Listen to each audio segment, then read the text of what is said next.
Hi everyone, my name is Ashutosh. I am a subject expert of English language and literature. I welcome you to the session of English language today. In today's session, we'll be dealing with certain questions based on English grammar, wherein we'll have questions on do as directed, we'll have questions on tenses, and we'll have questions on prepositions. So now without taking any more time, let's get started with the session.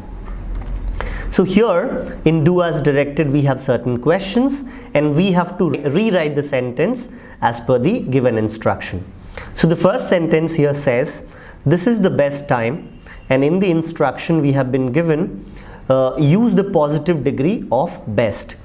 So degree can basically be categorized into three parts: positive degree, comparative degree, and superlative degree. Here the given sentence is in the superlative degree and we have been asked to convert it into positive degree without changing the meaning. We have to keep one thing in our mind, that whenever we get questions in do as directed, we have to rewrite the sentence without changing the meaning of the sentence.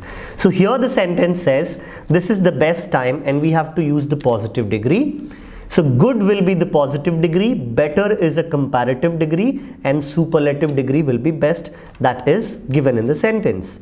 So if we have to rewrite this sentence using a positive degree, the sentence can be no other time is as good as this, and here we have the right answer.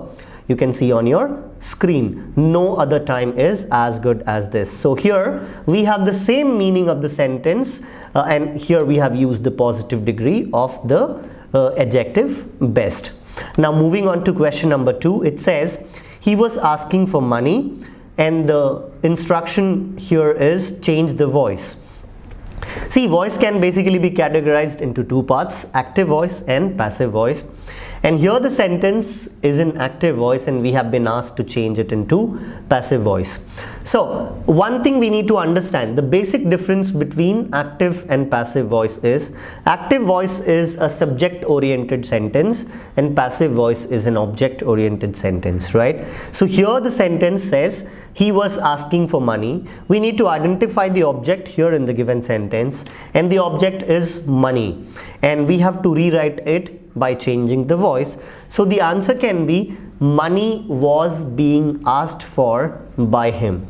The answer can be money was being asked for by him, because money is the object here and the sentence is of past continuous, and in the passive voice as well the sentence is in the past continuous tense. We have just changed the construction of the sentence. Now money was being asked for by him is in the passive voice. So that's the correct answer to the given question. Now moving on to question number 3, it says as soon as the train left, the crowd started departing, and we have to rewrite it beginning with no sooner. This is one of the frequent questions that comes in the examination and most of the students get confused in writing the correct answer to this particular question. The sentence says as soon as the train left, the crowd started departing, and we have to rewrite it starting with no sooner. No sooner is a negative word, and whenever a negative word starts a sentence, there is a law of inversion that is applied. Law of inversion primarily means the sentence will be in the interrogative format. We'll look at the answers here. The first answer we have is no sooner had the train left then the crowd started departing. Here no sooner is a negative word, and that is why we have placed auxiliary verb first, that is had. So the format is no sooner had the train left then the crowd started departing. Another answer can also be here, one more answer, and that answer is no sooner did the train leave than the crowd started departing.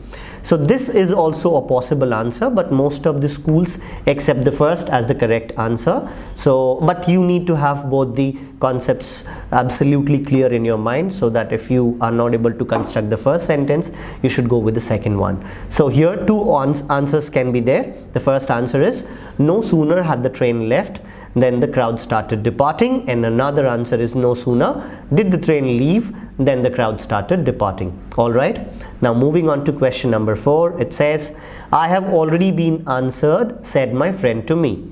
And here we have to turn it into indirect speech. The given sentence is in the direct speech and we have to rewrite it using the indirect speech.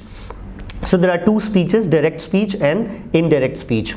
So the given sentence is in the direct speech, and that is why the statement given by the speaker is in the inverted comma, and we'll have to rewrite it using indirect speech.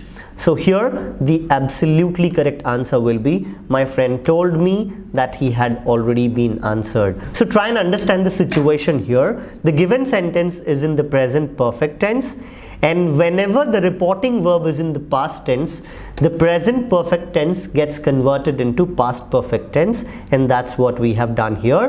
The sentence is, I have already been answered. That is a statement of the speaker, and reporting verb here is, said my friend to me. The part which is outside the inverted comma is known as reporting verb, and the part which is inside the inverted comma is known as reported speech. And we primarily change the tense of reported speech if the reporting verb is in the past tense, and that's what we have done here. The sentence is, I have already been answered, said my friend to me, and the answer here is, my friend told me that he had already been answered, and this is absolutely correct answer. I'm sure this concept is crystal clear to all of you. Now moving on to question number 5, it says, she is looking beautiful. Begin with beautiful. Most of the students will get here into a different mindset that how to rewrite this sentence beginning with beautiful. This is a new sentence that you may not have come across as of now, but converting it or rewriting it using the beautiful in the beginning of the sentence is as easy as ABC. So the answer is, beautiful is what she is looking, and we have the same meaning as we have been given in the sentence. So the correct sentence is, beautiful is what she is looking. I'm sure these concepts are crystal clear to all of you. Now we'll be moving on to the next category of questions, and the next category we have is, fill in the blanks with the correct form of the verb given in the bracket. So here we have fill in the blanks based questions, and in each question we have been given an option of a verb. So the sentence here says, nowadays he blank space English because the teacher of English is on leave, and the verb here is teach. Now try and understand the given situation here. The sentence says nowadays. Nowadays shows a temporary action, isn't it? Nowadays means that the action is happening on a temporary basis, and whenever an action is happening on a temporary basis, that is constructed using present continuous tense. This person is teaching English here because the teacher of English is on leave. So the correct format here should be, or the right form of the verb should be, nowadays he is teaching English because the teacher of English is on leave, and that's the correct answer. Here in the answer you can see on your display that is writing. So the correct answer is, nowadays he is teaching English because the teacher of English is on leave.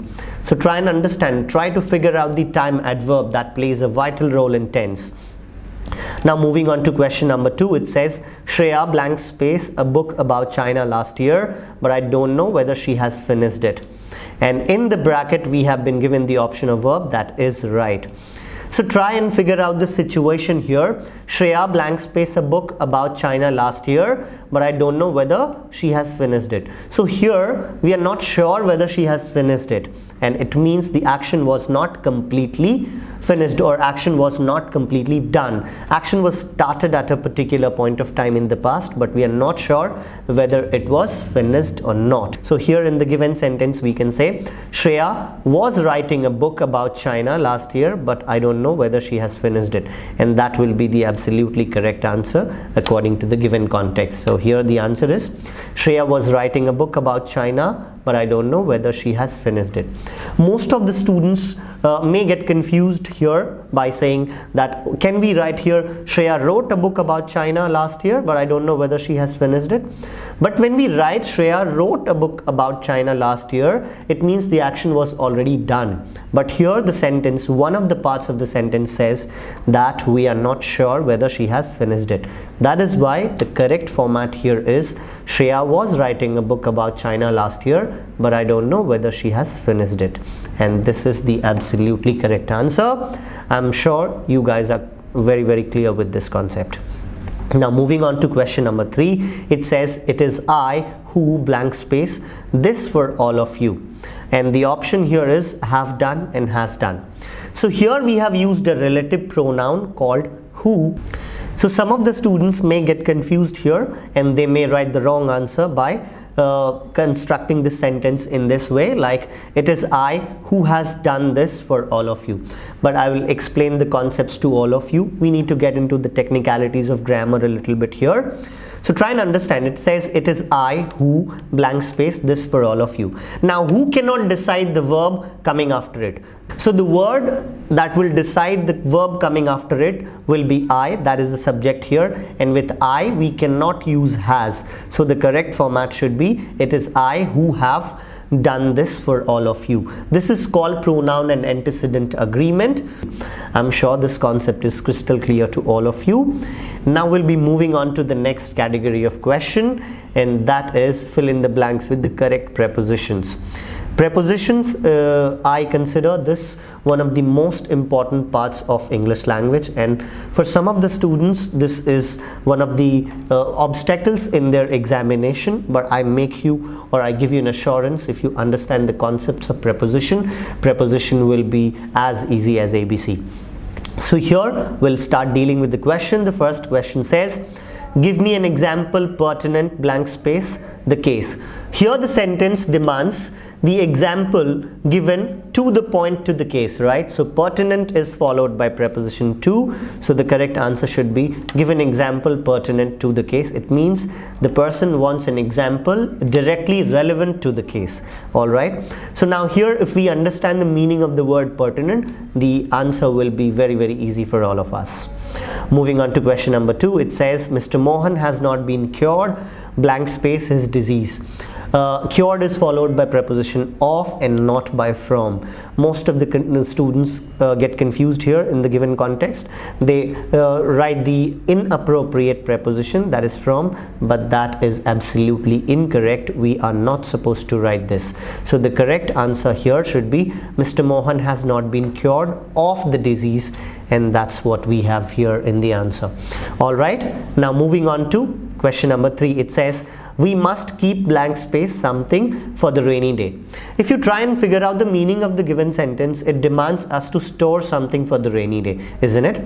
So keep in is a phrasal verb which means to store or save something, right? So here we can say we must keep in something for the rainy day. Keep in means to store something, right? So the correct answer is we must keep in something for the rainy day. I'm sure this is crystal clear to all of you. Now we'll be moving on to question number 4. It says the man died blank space fever last week. See, try and understand. Die is followed by almost all the preposition. It depends on the word coming after it. So here we have fever last week. So I would like to make this crystal clear to all of you that whenever somebody dies of a disease, then the preposition of should come after die. When somebody dies of overeating, food poisoning, over drinking, that time we have to use the preposition from. So here in the given context we have the man died blank space fever last week. So for fever, I mean for any disease, or for hunger, starvation, we have to use the preposition of after the word die. So here in the given context it says the man died blank space fever last week. So it is pretty simple. The man died of fever last week. I'm sure this is crystal clear to all of you. The next question is the man died blank space over drinking. As I have already explained it to you, that whenever somebody dies and that is related to over drinking, overeating, food poisoning, injury and all, then the preposition needs to be from after die. So the correct answer is the man died from over drinking. I'm sure these concepts are crystal clear to all of you. I'll be coming up with some more videos in the next session. Till then, take care. Bye bye. Thank you.